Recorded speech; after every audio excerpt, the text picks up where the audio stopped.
Bismillah. Assalamualaikum warahmatullahi wabarakatuh.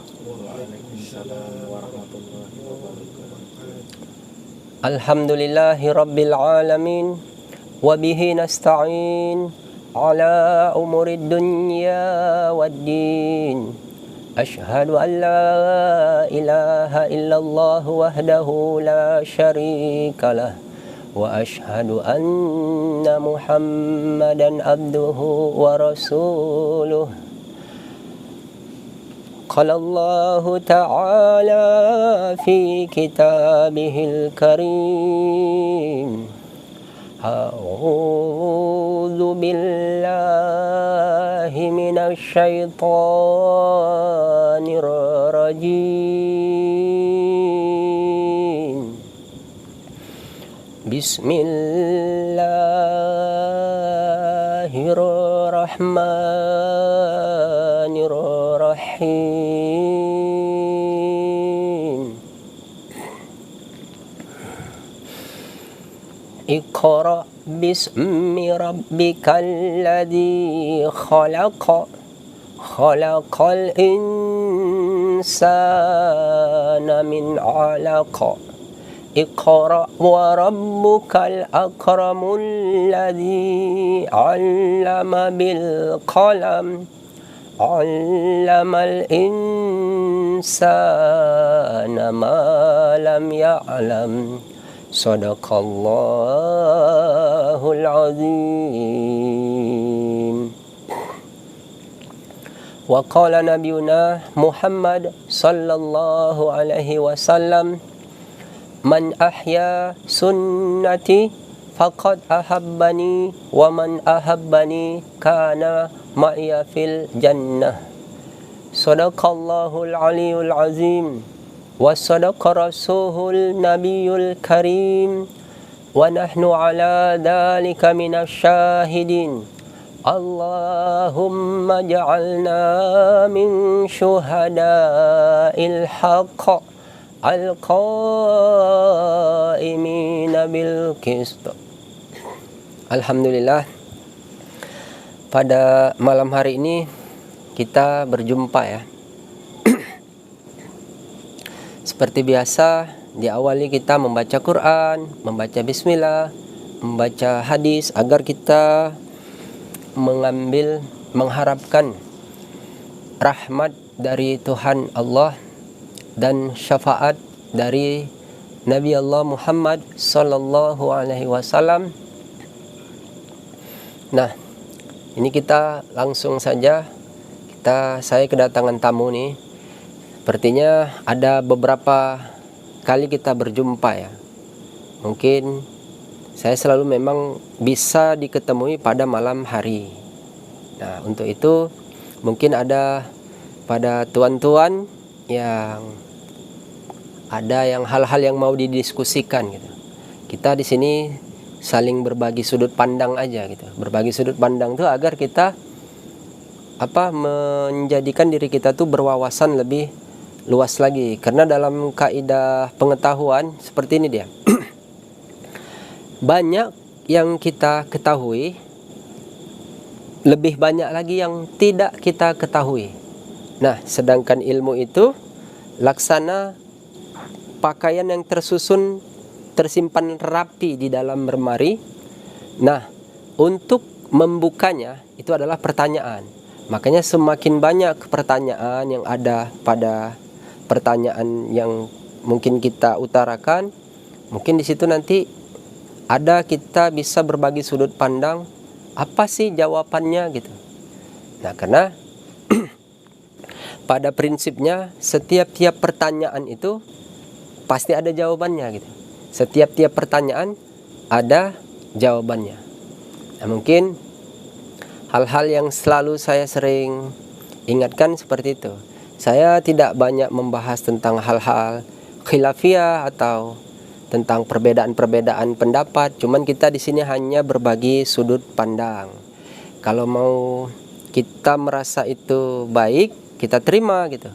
Kalau tidak, kita tidak bisa saling menyalahkan. Karena apa? Artinya ini kan saling berbagi sudut pandang aja. Karena yang maha mengetahui yang maha benar, yang maha adil gitu. Itu ya hanya Tuhan Allah semata saja. Nah, untuk itu mungkin tuan-tuan berdua datang kemari, mungkin ada perihal-perihal yang mau ditanyakan gitu. Nah, dalam hal ini saya hanya memberi himbauan di awal. Kita bertanyanya tidak menceritakan tentang perihal menjas orang lain atau kelompok siapapun. Itu murni memang pertanyaan itu karena memang kita mau tahu saja gitu, agar kita bersudut pandangnya kita terpelihara dari sifat-sifat merasa kita gitu. Mungkin ada yang mau diutarakan, silakan. Gini Tuan, Assalamualaikum warahmatullahi wabarakatuh. Waalaikumsalam warahmatullahi wabarakatuh. Saya sering mendengar atau melihat konten Ustadz. Ya.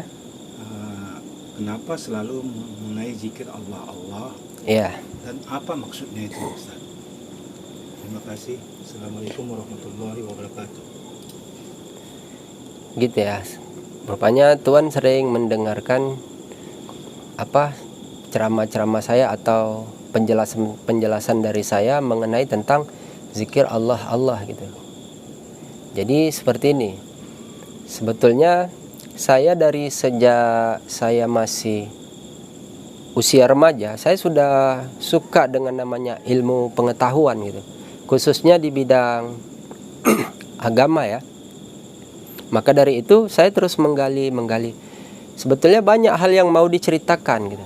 Cuman ada yang mau disampaikan itu hal-hal yang lebih utama pada masanya gitu. Jadi perkara tentang zikir Allah ini, kenapa saya selalu menceritakan itu gitu? Karena itu menurut saya pada masa sekarang itulah hal yang sangat lebih diutamakan. Bahkan kami dulu waktu saya masih masa-masa saya masih belajar di pesantren gitu, saya sering diskusi dengan seorang kiai atau kiai saya gitu. Di kala itu saya lebih cenderung dengan kekhawatiran diri saya di akhir zaman nanti gitu, setelah tiadanya guru-guru yang membimbing kita gitu. Kira-kira bekal apa yang kita mau hadapi gitu. Bekal itu kan sebagai apa buat kita? Sebagai perisai gitu. Jadi dalam artian gini, agama itu kan nasihat. Di dalam agama itu ada nasihat. Nasihat itulah perisai buat kita gitu. Jadi ada perisai yang berbentuk dia nasihat. Ada juga perisai dia yang dia memang kalau kita mengamalkan suatu amal, itu kita terpelihara dari segala macam yang ada di masa itu selama berjalannya kehidupan kita gitu. Makanya zikrullah inilah saya sering bertanya kepada guru-guru kita. Bahkan di saat itu guru saya itu tidak mengamalkan zikrullah itu, atau kiai saya tidak gitu. Nah, kenapa? Jujur nih saya, karena Tuan bertanya gitu, saya mengambil sanad gitu. Saya mengambil dari mazhab Imam Syafi'i ya, kami ya, waktu dulu di pondok, karena kitab-kitab yang kami pelajari merujuknya ke situ gitu. Kitab fikihnya gitu kan, kita mengarahnya ke situ. Nah, di situ waktu kami belajar pada saat itu, kami tidak pernah mengamalkan zikrullah ini gitu. Yang saya amalkan itu selama saya 5 tahun. 5 tahun sampai saya mengamalkan zikrullah itu. Sebelumnya itu saya mengamalkan seperti wirid-wirid biasanya gitu. Sehabis sholat saya membaca istighfar. Lalu saya mentauhidkan Allah la ilaha illallah wahdahu la syarikalah. Baru saya memohonkan dari namanya ajab neraka, Allahumma ajirni minan nar gitu. Lalu saya membaca tahtim, tahmid, takbir sebanyak 33 kali, membaca Al-Qur'an di situ kan. Nah, baru saya mengafdalkan zikir dengan la ilaha illallah gitu. Itu mendapat kafiat dari apa itu? Fadilahnya itu kan menghapuskan dosa kita namanya. Menghapuskan dosa kita. Jadi kami itu ya Itu yang kami amalkan. Ingat, 5 tahun saya sebelum saya berzikrullah, 5 tahun 5 waktu itu tidak pernah saya tinggalkan gitu. Mungkin kalau ada orang sekarang bisa begitu, itu saya bilang itu udah bagus. Artinya kifarat bagi diri dia itu sudah lepas gitu. Kenapa? Kalau orang mengamalkan seperti yang saya bilangkan ini tadi, maka diampunkan dosanya itu sebanyak buih yang ada di lautan. Keterangannya di situ, siapa orang yang mengamalkan itu, maka dia itu menghapuskan dosa sebanyak buih yang ada di lautan, sehingga dilihatlah malaikat itu seperti burung, lalu dia menceburkan dirinya ke dalam samudra, lalu dia kembali lagi ke atas, lalu dia mengepakkan sayapnya, sehingga berguguranlah dari sayapnya itu air. Segitulah gugur dosa orang-orang yang mengamalkan yang seperti yang saya bilang tadi itu. Nah, saya diajarkan dari dulu seperti itu. Nah, kenapa sekarang gitu saya lebih cenderung kepada zikrullah? Karena saya melihat gitu, setelah keluarnya saya dari masa pembelajaran saya di pondok bersama seorang kiai saya itu selalu mengingatkan saya tentang perihal akhir zaman. Bahkan dia berwasiat dengan saya seperti ini, esok jangan membuat pesantren seperti yang saya buat ini lagi. Kau selamatkan aja dirimu dan keluarga yang ada di dekatmu gitu. Nah, itu wasiat kepada saya dulu. Padahal kala itu kiai saya itu orang yang sangat warok gitu, saya bilang. Saking waroknya, kami tidak belajar selain daripada kitab-kitab yang kami rujuk itu. Kami tidak ada terjemahan di situ. Tidak ada istilahnya membaca selain daripada kitab itulah. Artinya media-media di luar kami tidak ambil gitu ilmunya. Jadi kita misalnya kita mau belajar fikih, kita mengambil rujukan kitabnya, misalnya kitab Fathul Mu'in atau kitab Bajuri. Nah, gitu-gitu. Nanti kita mau belajar nahu sorob gitu, kita ada di awal tuh biasanya santri-santri di awal mempelajari kitab Jurumiyah. Nanti ada matan binanya, ada kitab-kitab sampai kitab yang paling akhir nanti tuh kalau dia nahu sorob itu kita ada alfiyah gitu. Jadi santri-santri diyakinkan supaya mereka bisa membaca kitab, supaya tahu isi kitab, ya, supaya mereka kedepannya bisa beribadah, bisa bermuamalah di dalam kehidupan sehari-harinya. Nah, di akhir-akhir kiai saya itu mengatakan bahwa nanti ada satu amalan yang dia memang itu harus dikerjakan gitu. Cuman itulah sanadnya, artinya berbatas gitu, tidak sampai gitu. Setelah wafatnya beliau baru saya menemukan namanya zikrullah. Nah, zikrullah ini sebenarnya sudah diwasiatkan dari sejak dulu oleh para nabi-nabi. Timbul pertanyaan seperti ini. Kenapa ya Nabi Allah Muhammad SAW tidak mengajarkan ini secara detail gitu? Kan sudah saya bilang di awal, Nabi itu adalah seorang Rasulullah yang paling tinggi menjunjung adabnya gitu. Perihal zikrullah ini Nabi itu lebih tahu sebenarnya. Lebih tahunya kenapa? Satu, tahunya itu dia bukan orangnya di masa itu untuk menyampaikan risalah zikrullah ini. Nabi itu orang yang paling tahu tentang ilmu dari sejak awal sampai akhir. Jadi Nabi itu tahu bahwa nanti zikrullah ini adanya di akhir zaman, tidak di masa Nabi itu. Makanya kalau dalam kesimpulan cerita begini, Nabi Allah Muhammad SAW itu dia membawa kaum. Kenapa dia membawa kaum gitu? Kenapa dia membawa kaum itu? Alasannya karena Nabi tahu bahwa di masa itu sudah ada golongan-golongan yang terpecah belah. Nah, di masa Nabi, golongan yang terpecah belah itulah yang dibilang agama Nasrani atau Yahudi gitu. Nah, kenapa Nabi mengatakan dalam ungkapan risalah hadis itu dibilangkan penggambaran hadisnya, iftaraqatil yahudu ala ihda wa sab'ina firqah wa iftaraqatin nasara ala snataini wa sab'ina firqah wa satabtariku hadhil ummatu ala salasin wa sab'ina firqah kulluha finnar illa wahidatan man hiya ya Rasulullah. Qala Rasulullah man kana mislihi alaihi ma ana alaihi wa ashabi. Artinya di situ diterangkan bahwa perpecahan-perpecahan ini sudah ada, dan Nabi menggambarkan nih ya, di waktu hidupnya Nabi bersama sahabatnya, perpecahan yang ketiga ini belum ada. Perpecahan yang kedua sudah ada, karena Nasrani, Yahudi sudah dibawa oleh golongan yang mengikut Nabi sebelum Nabi Muhammad. Ingat itu. Kenapa ada kata nanti umat Islam terpecah menjadi 73 golongannya? Artinya apa? Artinya di masa Nabi itu belum ada. Karena Nabi mengunci yang mengikut dengannya di dalam suatu kelompok kaum Ansor, kaum Muhajirin. Di masa kaum itu, Islam itu belum terpecah. Belum ada golongan-golongannya. Kenapa? Karena masih ada nabinya di situ. Kalau seandainya ada kelompok-kelompok lain yang mengaku Islam, ingat di situ banyak sahabat-sahabatnya yang mereka itu akan siap maju untuk memerangi itu. Contohnya seperti Sayyidina Umar. Gitu. Tidak bisa, karena Sayyidina Umar itu adalah sosok seorang yang dijuluki Al-Faruq gitu. Yang dapat membedakan antara hak dan yang batil itu di kala itu, julukan itu diberikan Nabi kepadanya gitu. Nah, di masa itu belum ada golongan-golongan yang dibilang Nabi, Islam itu terpecah menjadi 73. Maka karena Nabi tahu tentang ilmu di awal sama di akhir, itulah adab Nabi mengisyaratkan esok. Nah, tentang perihal zikr Allah itu kami sudah tahu itu Tuan. Waktu kami di pondok itu kami sudah membicarakan hal itu, cuman memang belum ada yang mengajarkannya. Kenapa? Setingkat Nabi aja beradab, apalagi setingkat guru-guru atau kiai gitu. Mereka tidak mau pandai-pandaian. Kenapa?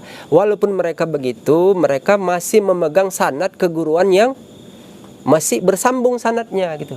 Seperti saya, kalau saya mengambil sanad dari Imam Syafi'i dengan kitab yang kami pelajari, saya masih kurun ke-31. Misalnya guru saya gitu, gurunya lagi. Nanti itu sampai ke pengarang-pengarang kitab seperti Syekh Ibnu Hajar. Di situ nanti naik lagi ke Imam Nawawi, di situ naik lagi ke Imam Al-Ghazali, sampailah nanti ke Imam Mujtahid Mutlak, itulah dibilangkan imam yang empat itu gitu. Sampailah masa tabi'in, sahabat dan Nabi Allah Muhammad sallallahu alaihi wasallam. Saya masih memegang sanad itu. Tapi saya yakin bahwa sanad itu kan tidak satu. Sanad itu dua Tuan. Yang di awal sampai kepada Nabi Allah, di akhir sampai dia kepada pemimpin akhir zaman itu. Makanya diisyaratkan dalam penggambaran hadisnya, dibilangkan itu, seandainya dunia ini tinggal sehari lagi, maka Allah akan panjangkan hari itu, sehingga diutus kepadanya sosok seorang laki-laki dari keturunanku, namanya sama denganku, nama ayahnya sama dengan nama ayahku. Dia datang memenuhi penduduk langit dan bumi ini dengan keadilan yang sebelumnya di masa itu dipenuhi dengan kezaliman. Artinya masih ada yang ditunggu. Itulah Nabi mengisyaratkan. Maka dalam penggambaran hadis yang lain dibilangkan, la taqumu sa'ah hatta la yuqalu fil ardi Allah Allah. Tidak akan terjadi suatu kehancuran di muka bumi ini kalau masih ada yang berzikir menyebut nama Allah Allah. Nah, begitu. Dalam penggambaran hadis yang lain, bahkan malaikat saja, malaikat Israfil itu dalam hadis qudsi itu dibilang, ya Israfil, jangan kau tiup sangkakala itu. Kalau kau masih mendengar hambaku berzikir menyebut namaku di bumi, kau tahan selama 40 tahun lamanya untuk kau memuliakan orang itu gitu. Artinya begini, zikir Allah Allah ini adalah perintah Allah. Setiap perintah pastilah yang membawanya itu seorang Rasul Allah. Gitu. Karena apa? Karena Rasul, makanya saya bilang sanad itu dua. Rasulullah di awal itu ya nabi-nabi itu. Rasulullah itu di akhir itulah pemimpin akhir zaman yang dibilang Imam Mahdi, Al-Mahdi atau Mahdi Allah itu.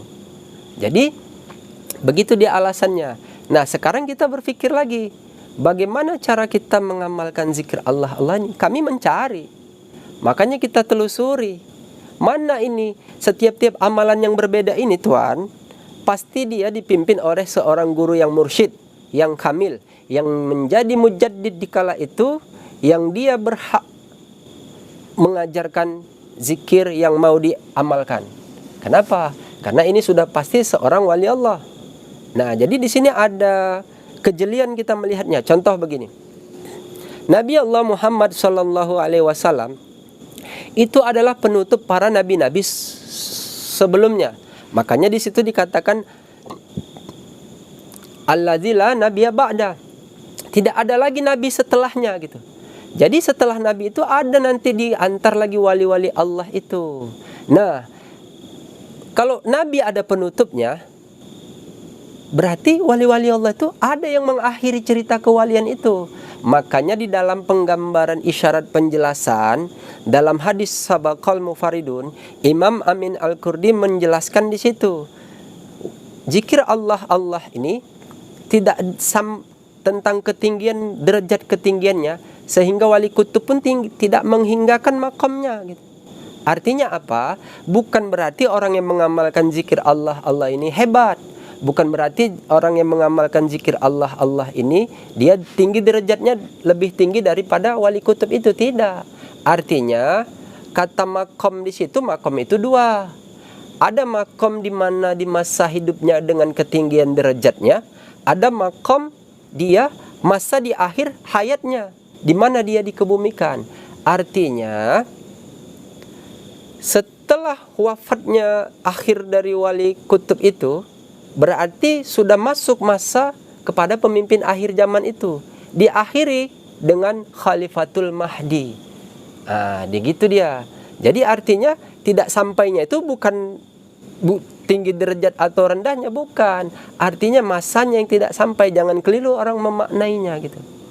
Jadi zikir Allah itu karena dia sudah ada, itu menjadi suatu tanda alamat seperti yang dibilang Nabi itu, bahwa itu ada kaumnya gitu.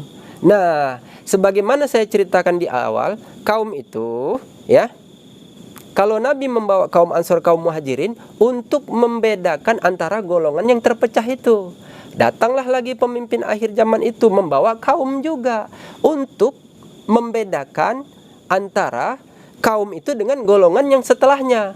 Makanya saya bilang, perpecahan umat Islam itu tidak di zaman Nabi, tapi di zaman pemimpin akhir zaman. Nah, begitu. Jadi harus jeli dia melihatnya gitu. Jadi bagaimana kita dalam zaman-zaman akhir ini gitu. Gitulah gambarannya gitu. Kira-kira ada yang mau didiskusikan lagi? Gimana, Tuan? Silakan. Izin bertanya, Tuan ya. Iya. Assalamualaikum warahmatullahi wabarakatuh. Waalaikumsalam warahmatullahi wabarakatuh. Ada di beberapa yang pernah saya baca ya Tuan, di beberapa hadis menerangkan, disebut di situ terkadang disebut Imam Mahdi, di beberapa ayat lain Al-Mahdi, di beberapa ayat lainnya lagi, di hadis lainnya Mahdi gitu. Ya. Oke. Gimana Tuan? Iya. Kata Mahdi itu artinya orang yang mendapat petunjuk lagi menunjuki. Sama seperti kata Nabi, itu orang yang mendapat petunjuk lagi menunjuki. Artinya itu tidak satu masa yang sama. Kalau katanya ada Imam Mahdi, ada Al-Mahdi, ada Mahdi Allah, ada di situ gini. Saya pernah mendapat risalah, Imam Mahdi itu yang menunjuk kaum, Al-Mahdi yang membawa kaum. Sedangkan Mahdi Allah itu ada, dialah orang yang mendapat petunjuk lagi menunjuki. Ada di situ lagi, enggak itu saja sebetulnya bahasannya. Nabi punya sahabat tidak? Berarti di situ ada as-sahibul Mahdi juga, sahabat-sahabat Mahdi itu. Kenapa di keterangan kitab Amin Al-Qurdi, di kitab Tanwirul Qulub itu di situ bahasanya Khalifatul Mahdi. Jadi itu semua dalam satu kumpulan, tidak dalam satu penggambaran wujud yang satu. Jangan keliru. Jadi Tuhan mungkin menganggap satu gitu, dalam wujud satu. Cuman dalam makrifat yang satu, dalam cerita orang yang mendapat petunjuk lagi menunjuki. Gitu. Kalau ada prajurit Mahdi, berarti adalah pemimpinnya. Gitu. Kalau ada sosok seorang Mahdi Allah, berarti ada sahabatnya. Dia masih dalam koridor kata Baitul Mahdi itu tadi. Kalau di awal dia masuk ke dalam Baitul Nabi tadi. Artinya apa? Nama sahabat-sahabat itu pasti dikaitkan dengan nama sahabat Nabi. Gitu. Sahabat Nabi Muhammad Rasulullah Sallallahu Alaihi Wasallam. Nah begitu. Jadi itu punya kurun masa tidak? Dari Nabi Adam sampai Nabi Muhammad Sallallahu Alaihi Wasallam. Itu Nabi semua ceritanya. Tapi tidak dalam satu kurun masa yang sama. Nah, tapi juga ada dalam satu kurun yang sama cerita kenabian itu. Contoh, ketika cerita Nabi Musa alaihissalam, kan ada Nabi Harun yang mendampinginya. Nah begitu. Jadi di masa, makanya dibilang Imam Mahdi itu yang menunjuk kaum, Al-Mahdi yang membawa kaum itu. Kan bersama Mahdi Allah gitu. Artinya apa? Artinya ada yang dia satu kurun yang sama, ada yang tidak satu kurun yang sama. Tapi mereka inilah yang ditunjuk, yang diembani kitab yang dibilangkan itu yang ada di Lauhul Mahfuz, itulah Furqan yang menjadi amar, yang kalau diberikan kepada pengikutnya itu menjadi suatu perintah ijazah namanya. Gitu. Siapa orang-orang yang berjalan di situ, maka dia akan ditunjuki jalannya gitu. Nah, sekarang jadi timbul pertanyaan kan. Tadi Tuhan mengatakan kenapa zikirnya Allah Allah. Kenapa di awal zikirnya la ilaha illallah. Gitu. Iya kan? Seperti itu kan? Zikir la ilaha illallah ini itu untuk mengisbatkan Allahnya. Mentiadakan Tuhan selain daripada Allah. Makanya lihat kurun masanya, itulah yang kita bilang Nabi Allah ini beradab. Beradab apa? Bukan Nabi Allah tuh. Jadi gini, kalau ada zikirnya la ilaha illallah, orang mengatakan itu zikir yang diajarkan Nabi. Walaupun Nabi mengajarkan zikir la ilaha illallah itu kepada sahabatnya, jangan dikira Nabi berzikir seperti itu. Paham maksud saya? Nabi mengajarkan kepada sahabatnya, zikirnya Abdul Zikir fa'lam annahu la ilaha illallah. Apa Nabi zikirnya la ilaha illallah juga? Kalau saya bilang tidak. Nabi itu dia tidak perlu menafikan Tuhan yang lain. Kenapa? Karena Nabi sudah tahu siapa Tuhan, tidak perlu lagi menafikan Tuhan. Maka yang dizikirkannya ya nama Tuhannya gitu. Makanya dalam satu penggambaran ayat seperti yang ayat saya baca, Iqra bismi rabbikal ladzi khalaq. Iqra, sebut dengan apa? Baca dengan menyebut nama Tuhanmu. Siapa? Allah. Nah begitu. Itu ada asbabun nuzul ketika ayat itu turun. Ketika itu Nabi disuruh Iqra, baca. Tidak bisa aku membaca, apa yang mau dibaca? Quran gitu kan? Tidak bisa. Maka di situ sebut nama Tuhan. Makanya adalah ayat itu. Ketika Nabi menyebut nama Tuhan Allah, Allah itu, maka disitulah bisalah membaca Al-Quran itu yang segitu banyaknya. Disampaikanlah risalah itu, turunlah berangsur-angsur Quran itu gitu. Baru mana lagi membuktikan bahwa Nabi berzikir menyebut nama Tuhannya.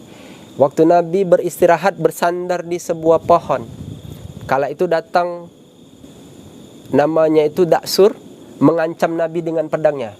Ya Muhammad, siapa yang menolongmu? Ketika itu Nabi menyebut Allah, jatuh pedangnya. Pedang si Daksur jatuh, lalu Nabi mengambilnya kembali. Ya Daksur, siapa yang menolongmu? Di situ dia sudah berserah, Tuhanmu lah wahai Muhammad. Nah gitu. Mana lagi bukti Nabi berzikirnya menyebut nama Tuhan? Ketika Nabi Allah Muhammad SAW mengajarkan kepada Sayyidina Ali karamallahu wajhah perihal tentang zikir menyebut nama Allah ini, ya Ali, angkat lidahmu ke langit-langit atas. Alif lam lam ha itu Allah, sebut nama Allah. Nah, kenapa hanya Sayyidina Ali yang diajarkan? Kenapa sahabat lain tidak? Karena Sayyidina Ali ini tidak pernah di masa hidupnya dari sejak kecil dia sudah bersama Nabi, tidak pernah menyembah Tuhan selain daripada Allah. Makanya dia sudah mendapatkan itu. Perihal itu. Bisa gitu Tuhan ya? Iya. Jadi hal itu sudah termaktub dan ini lagi ya. Kita urut nggak apa-apa. Karena Tuhan bertanya kepada saya. Ketika Nabi Mi'raj,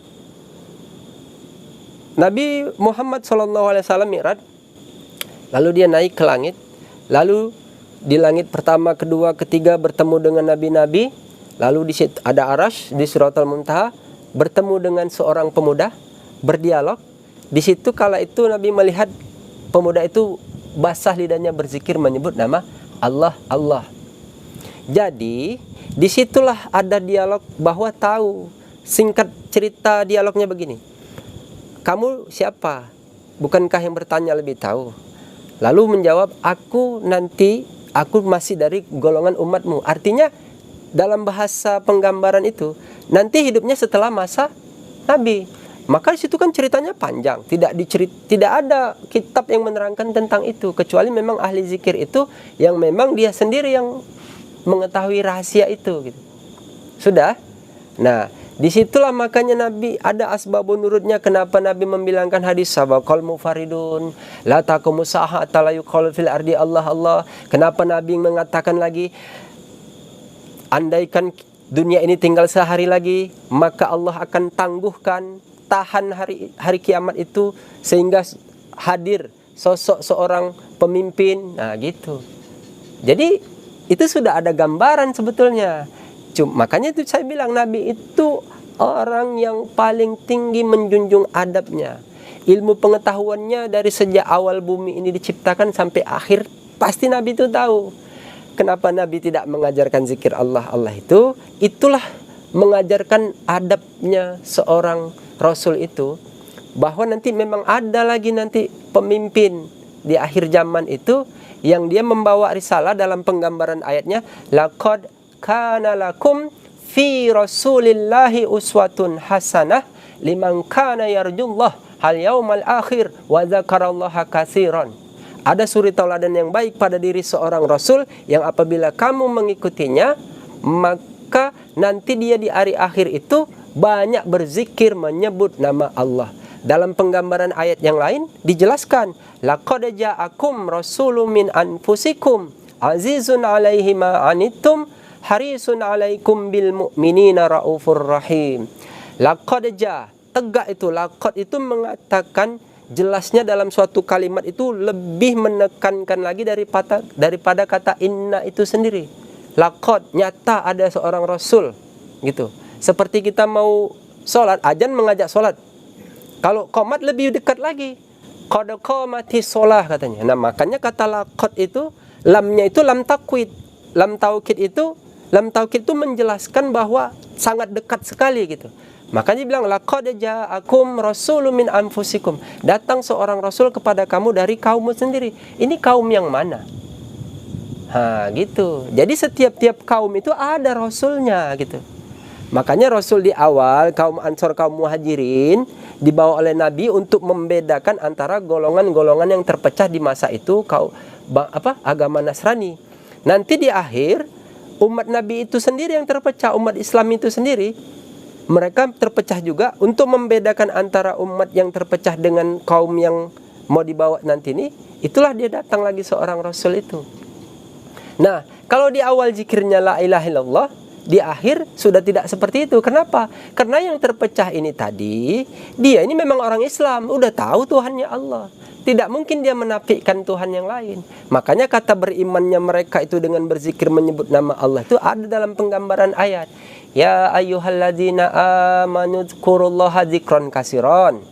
Begitu-begitu ayatnya. Ya ayyuhalladzina amanu idza nudiya lis-sholati min yaumil jum'ati fas'au ila dzikrillah. Gitu tanda-tanda dia sudah beriman gitu. Jadi kita harus memahami tentang perihal itu. Nah sekarang bagaimana cara mengerjakannya? Biasanya ini ya teman-teman ya, saya bukan mau mengklaim atau mengadili gitu. Biasanya itu kalau ada yang berzikir Allah Allah itu sudah pasti terbagi dua lagi. Ada yang asli, ada yang palsu. Kenapa begitu? Kalau palsu itu berarti dia mirip-mirip seperti itu juga. Kalau yang asli ini kan saya bilang, sanad itu ada dua. Sanad di awal sama sanad di akhir. Gitu. Jadi gimana tuh menurut Tuhan? Jadi izin bertanya lagi Tuhan. Ya silah. Jadi membedakan yang asli sama yang KW ini gimana Tuhan? Kan dari atribut mungkin bisa sama gitu. Bisa, betul. Dari cara amalan pun mungkin bisa. Sama. Yang sependengaran. KW-nya berapa dulu ya kan? KW1, KW2 ya? Betul itu. Membedakannya itu gimana? Nah, untuk membedakan yang asli dengan yang palsu, Kalau yang asli sampai dia sanadnya kepada juriyat yang membawa zikir Allah ini siapa mujaddid mursyidnya gitu, yang di akhir. Kalau sampai sanadnya ke situ, dia berlabuh ke situ, insya Allah ini pasti gitu. Kalau dia tidak sampai, nah ini banyak. Nah, saya pernah menjelaskan bahwa hati-hati dengan orang yang dekat sama orang yang setia. Kenapa? Biasanya orang yang dekat sama orang yang setia inilah yang suka mengkudeta, inilah yang pengkhianatnya, inilah yang suka memberikan. Sementara orang yang setia ini dia diberikan dan dijadikan pengikut, dijadikan jemaahnya gitu. Jadi kalau di luar dari itu, ya koreksi diri sendiri aja. Kan saya bilang, saya tidak bisa mengklaim, cuman saya hanya bisa mengasih gambarannya seperti itu. Kalau dia sampai sanadnya, ingat sanad itu dua, awal sama akhir. Jadi kalau mau sampai sanadnya ke awal, dia harus sama yang aslinya sampai gitu. Ya, kan pernah saya menjelaskan juga bahwa umat Nabi itu tinggal dua saja. Kata umat Nabi tinggal dua saja artinya umat yang diselamatkan. Kalau yang mengaku umat Nabi kan banyak. Perkaranya yang diselamatkan cuma dua saja. Betul kan? Kalau kenapa saya bilang yang mengaku umat banyak? Buktinya terpecah belah. Siapa yang bilang? Iya, Nabi sendiri. Dikala itu nanti umatku terpecah menjadi 73 golongan. Berarti ini kan banyak yang mengaku umat Nabi, padahal sebetulnya mereka itu tidak setia kepada nabinya. Gitu. Jadi yang setia itu siapa? Dua saja. Siapa tuh? Para habaib, sudah pasti karena memang dia keturunan dari Nabi itu sendiri, dan para hafiz Quran. Kata hafiz Quran di sini ada tanda kutip lagi.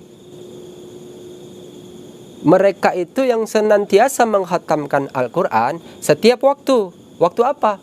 Waktu subuh, zuhur, asar, maghrib, isya.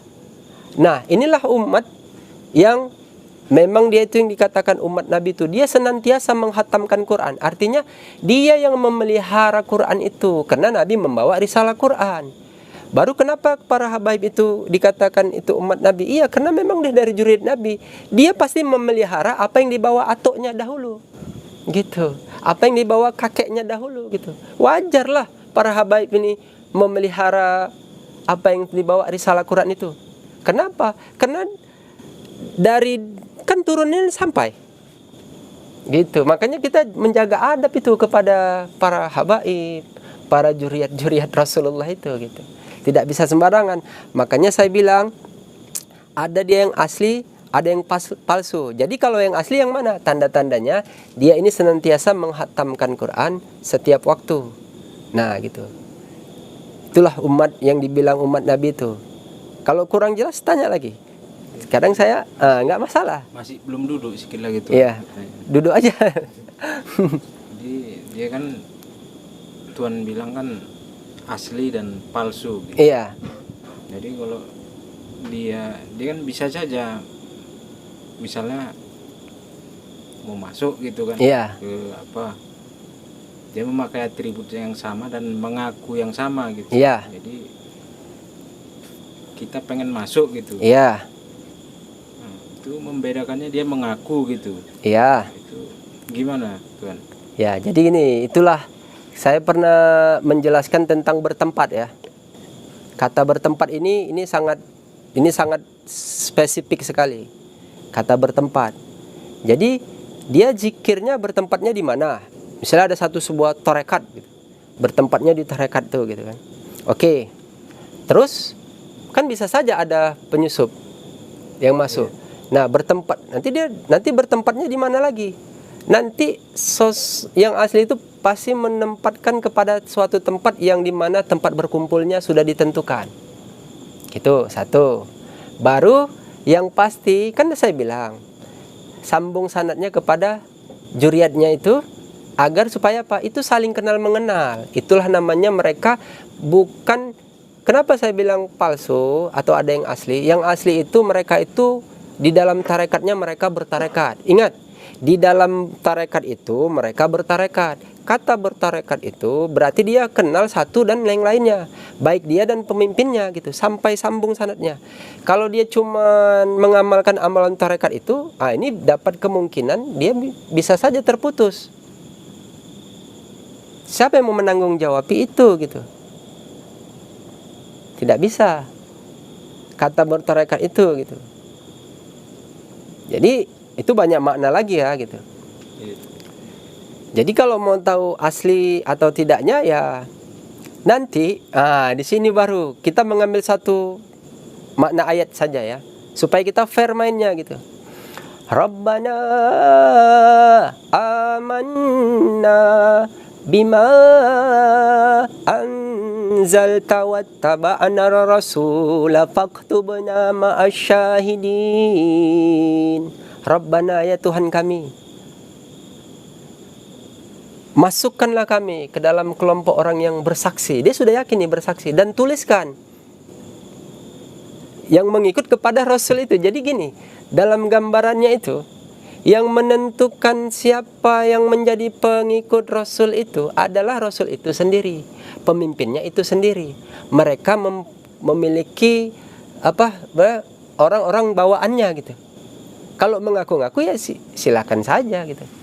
Dia mungkin mengaku itu ada kepentingan, ada apa gitu. Tapi yang paling tahu kali dia itu jamaah atau bukan, dia umat itu atau bukan, dia umat yang diselamatkan atau bukan, yang menyelamatkan itu sendiri. Makanya itulah dibilang dia bertarekat. Apa kira para sahabat itu tidak bertarekat? Mereka itu bertarekat. Kata tarekat itu jalan. Jalan siapa? Jalannya para rasul, para wali Allah. Nah, kata bertarekat dia mengikuti jalan itu, berarti kan dia kenal sama rasulnya, dia kenal sama mursyidnya gitu. Kenal sama juriat-juriatnya gitu.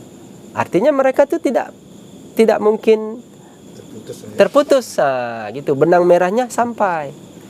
Jadi itulah supaya kita berhati-hati. Kenapa itu diadakan gitu kan? Karena untuk menjaga. Namanya udah memelihara. Kata memelihara ini berarti segala sesuatu yang merusak, geser dulu. Gitu. Begitu. Gimana kira-kira? Ada sedikit lagi Tuan. Iya, silakan. Izin Tuan ya. Iya. Jadi kan ada saya lihat beberapa video Tuan itu membicarakan tentang ijazah gitu. Iya. Jadi saya pernah juga melihat di TV atau di YouTube mungkin. Ijazah itu apakah bersambung sanadnya apa gimana Tuan? Apa semua membagikannya gitu? Iya. Jadi begini. Ini biar tahu mainnya ya kan. Biar jelas, bagus tuh ditanya kan. Kata kita urut ya. Ijazah itu berarti orang ini diberi. Siapa yang dia diberi dari siapa? Dari yang memberi. Berarti yang memberi ini yang memiliki hak penuh memberi itu. Kalau dia seorang guru, dia mursyidnya. Kalau dia seorang rasul, dia nabinya. Memberi perintah langsung gitu. Yang dia sudah berbaiat dengannya. Dia sudah meyakini dengan apa yang dibawanya. Nah, sedangkan orang yang diberi ini, bisa nggak dia memberi lagi kepada yang lain? Dia bukan memberi judulnya, tapi menyampaikan. Menyampaikan kepada siapa? Paling dekat keluarganya, anaknya. Nah gitu. Nah, bentuk ijazah itu dibagi lagi.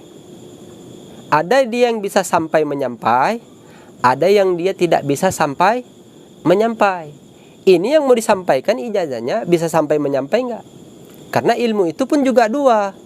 Ada ilmu yang mendatang, ada ilmu yang dituntut. Kalau ilmu yang mendatang tidak bisa dipertanggungjawabkan. Kalau ilmu yang dituntut, dia bisa dipertanggungjawabkan. Artinya, yang disampaikan itu ijazah yang bisa dipertanggungjawabkan dari yang memberinya gitu. Kalau dia menyampaikan lagi kepada yang ahli keturunannya atau istri atau anak atau saudaranya, ya silahkan. Kalau sifat ijazahnya itu boleh sampai menyampai.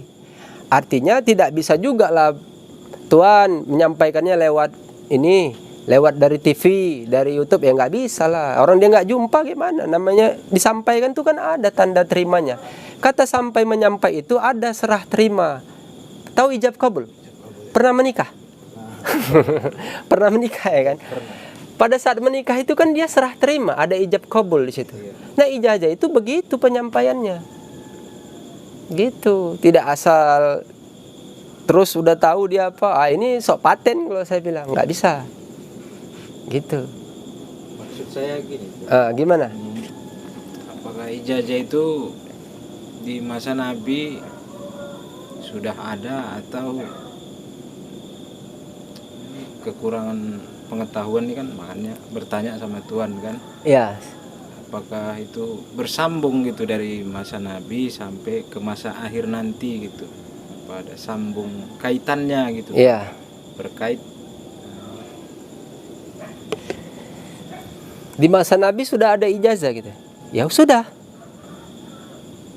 Kata ini ya, kita urut lagi ya, ini biar mengerti. Kata ijazah itu berarti sesuatu perkara hal yang dia kalau disampaikan dia nanti diamalkan. Kalau sifatnya pengamalan, baik itu dalam zikir atau ibadah, berarti ini suatu perintah amar. Nah, perintah amar itu yang menerima itu Rasulnya dari Tuhan, gitu kan? Makanya nanti Rasulnya itu menyampaikan kepada yang mengikutnya, meyakini itu, itulah dia sampai menyampai jadinya. Jadi jangan kata ijazah itu pandai-pandaian dari si yang menyampaikan, itu tidak. Itu sebetulnya asal usul ijazah itu dari Tuhan. Ingat, asal usul ijazah itu dari Tuhan. Sewaktu seorang Rasul menerima perintah amar namanya, itu diterimanya langsung. Nah, amar ini kan sudah diterima kepada yang mau mengikutnya, maka itu disampaikan lagi namanya ijazah. Diizinkanlah, kata ijazah itu izin membolehkan, diizinkan, dibolehkan kau mengamalkan ini gitu. Karena ini Rasulnya yang menjadi suri tauladan, yang menjadi uswatun hasanah yang mau diikuti gitu. Apa yang diikuti? Risalah perintah amal ibadah itu tadi gitu. Jadi harus mengerti apa ijazah itu ya. Ijazah itu izin membolehkan. Nah, kata ijazah kita ambil itu dari namanya dia perjalanan. Itulah furqan, pembeda. Perjalanan siapa? Perjalanan yang memberi ijazah. Gitu. Kenapa dia dibilang furqan? Karena itu adalah pembeda. Pembeda apa? Antara hak dan yang batil, antara yang mendapat ijazah dengan tidak mendapat ijazah. Tetap yang dijalani itu ceritanya Al-Quran atau hadis.